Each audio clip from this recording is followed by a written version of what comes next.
Same خیریت سے ہیں بھائی صاحب؟ گل کیوں نہیں کر رہے؟ السلام علیکم. یا بھائی صاحب خیریت سے ہیں؟ ٹھیک ہے آپ؟ جی میری آواز آ رہی ہے اللہ یاری صاحب؟ بہت واضح، بہت خوب بہترین آواز آ رہی ہے، کلیئر. ماشاءاللہ جی. کیسے ہیں آپ؟ اللہ تعالیٰ دا بڑا احسان ہے جی، بہت اللہ بس دے آپ کی احسانات نے. آپ کی محبت کھینچ کے لے آتی ہے، یقین مانے. آپ ہمارے عزیز بھائی ہیں، اللہ آپ کو عزت دے. طارق جیلم سے. اللہ تعالیٰ آپ کو سلامتی دے جی. کیسے ہیں ہمارے آپ کے پڑوسی ہمارے مستری صاحب کیسے ہیں؟ جی الحمدللہ. آج حضرت ابو بکر صدیق اور حضرت عمر رضی اللہ تعالیٰ عنہ کا میں اسلام ثابت کرنا چاہتا ہوں. آپ تقریباً ہر ویڈیو میں یہ چیلنج ہے آپ کا، تو کیا ٹائم ہے آپ کے پاس؟ بسم اللہ کریں، ثابت کریں. اس کی 4-5 دلیلیں ہیں میری. کچھ تو عقلی دلیل ہوگی اور کچھ آپ کے جو پروگرام چل چکے ہیں ان میں سے آپ کی جو زبان سے الفاظ نکلے ہوئے ہیں ان کا حوالہ دے کے میں ثابت کروں گا. اور جو میری آخری دلیل ہوگی وہ قرآن سے ہوگی کہ ان کا ایمان میں ثابت کروں گا. اوکے بھائی. تو 5 منٹ میں کوشش کروں گا 5 منٹ میں اپنی بات کلوز کروں، پھر آپ جو ہے وہ کر لینا. بسم اللہ بسم اللہ. اللہ پاک سے میری دعا ہے کہ اللہ پاک مجھے سچ کہنے کی اور آپ کو سچ سننے کی توفیق دے اپنے حبیب کے صدقے. سب سے پہلے میں کہتا ہوں کہ میں اہل بیت سے پیار کرتا ہوں اور دل و جان سے کرتا ہوں. اب پہلی دلیل یہ ہے کہ جو کام مولا علی شیر خدا میں قربان جاؤں انہوں نے کیا، وہ کام میں کیوں نہ کروں. جو کام رسول اللہ صلی اللہ علیہ وآلہ وسلم نے کیا وہ کام میں کیوں نہ کروں. حضرت علی کرم اللہ وجہہ نے جو کام کیا وہ کیا ہے؟ انہوں نے حضرت ابو بکر صدیق رضی اللہ تعالیٰ عنہ کی بیعت کی ہے 6 ماہ کے بعد. تو میں ان کو جب انہوں نے ان کی بیعت کر لی تو میں کیوں نہ انہیں مانوں؟ میں حضرت ابو بکر صدیق کو کیوں نہ مانوں؟ جب مولا علی شیر خدا نے مان لیا تو میں کیوں نہ مانوں؟ آگے چلتے ہیں. جواب دے دوں، پہلے کا جواب لے لو پھر دوسرا پہ. اچھا چلیں ٹھیک، چلو ٹھیک ہے. جواب دے دوں؟ چلیں. جی دے دیں. اچھی بات ہے بھائی. شیطان مسلمان ہے کافر؟ شیطان تو کافر ہی کہہ لے. بھائی کافر کہہ لے یا واقعاً کافر ہے بھائی؟ شیطان سے بڑا کوئی کافر ہے؟ شیطان کے وہ تو کام تو کافروں والے ہیں. بھائی شیطان مومن ہے، شیطان نمازی حاجی ہے، صوفی ہے، مولوی ہے یا کافر ہے؟ شیطان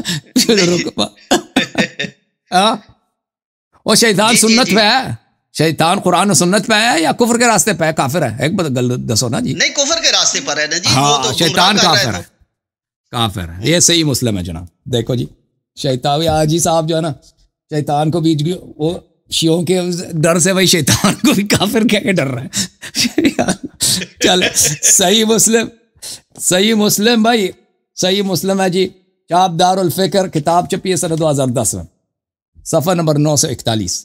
جیلے کو جناب حذیفہ ابن یمان فرماتے ہیں کہ میں رسول پاک صلی اللہ علیہ وسلم کے ساتھ تھا. فرمایا یکون بعدی ائمۃ لا یہتدون بہدی، میرے بعد ائمہ آئیں گے، خلفاء آئیں گے، پیشوا آئیں گے جو میری ہدایت پہ نہیں ہوں گے. چلیں کم از کم ہدایت کے راستے سے اب مسلمان ہیں، یعنی کہ ہدایت پہ نہیں.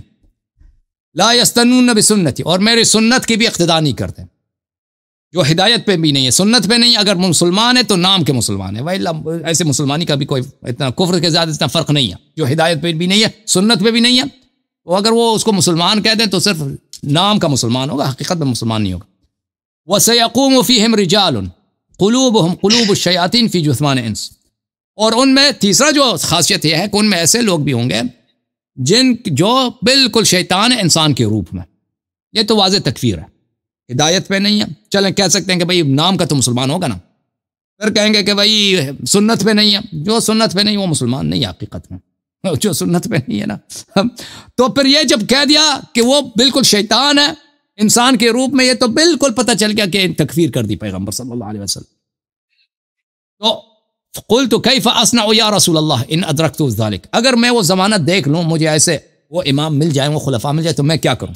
تو فرمایا تسمع وتطيع للامیر وان ضرب ظهرك واخذ مالك فاسمع واطع، تو تم اس امیر کی طاعت کرو، وہی جو شیطان ہے اس کی طاعت کرو، اس کی بات مانو، تجھے کوڑے بھی مارے، تیرا مال بھی ظلم کے ساتھ زبردستی چھین لے، پھر بھی اس کی طاعت کرو۔ تو آپ جو فرماتے ہیں نا کہ امیر المومنین علیہ السلام نے بیعت کیا، ہم تو نہیں مانتے کہ بیعت کیا، چلو مان لیا بیعت کیا، تو جب آپ کے پاس اپنی حدیث ہے کہ شیطان بھی خلیفہ بن جائے نا تو اس کی طاعت کرو جب آپ کے تو اس سے اس کا اسلام کا کیسے، اگر تم کہتے ہو نا کہ شیطان حاجی ہے، شیطان قرآن و سنت پر ہے، شیطان کے اسلام کا تم معتقد ہو تو چلو ٹھیک ہے، خلفاء کا بھی اسلام ثابت ہو جائے گا۔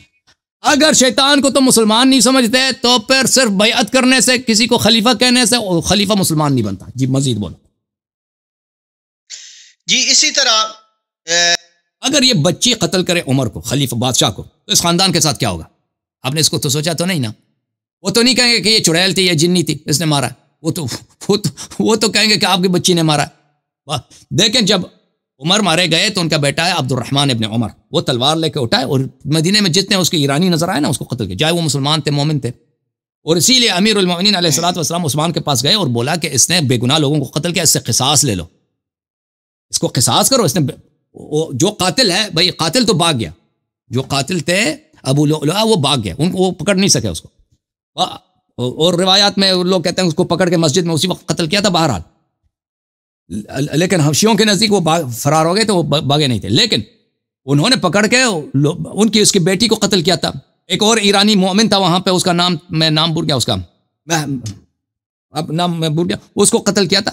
تو امیر المؤمنین علیہ السلام فرماتے تھے جب مجھے حکومت مل جائے ایک دن تو سب سے پہلے میں قصاص عبد الرحمن ابن عمر سے لوں گا، اس نے بے گناہ لوگوں کو تلوار لے کے قتل کیا، اور جب امیر المؤمنین علیہ السلام کے ساتھ بیعت ہوئی تو سب سے پہلے جو کیا عبد الرحمن عمر بھاگ گیا وہاں سے، مدینے سے فوراً شام گیا، معاویہ سے مل گیا، آخر تک معاویہ کے پاس تھا، ادھر آرام سے رہ رہا تھا۔ تو بات یہ ہے کہ امیر المؤمنین علیہ السلام کے لیے مناسب نہیں ہے، مصلحت نہیں ہے ان کے لیے کہ وہ کام کریں کہ اس سے پورے عالم اسلام کی، اور پھر دیکھیں اسلام تو جب رسول صلی اللہ علیہ وسلم کی وفات ہوئی ہے محدود تھا اسلام، مکہ مدینہ میں ابھی لوگ مسلمان ہوئے، مکے والے 2 سال پہلے، طائف وغیرہ کے لوگ، لیکن وہ بھی جدید الاسلام ہے، پرانے مسلمان نہیں ہیں، ان اسلام میں ابھی اتنے پکے نہیں ہوئے۔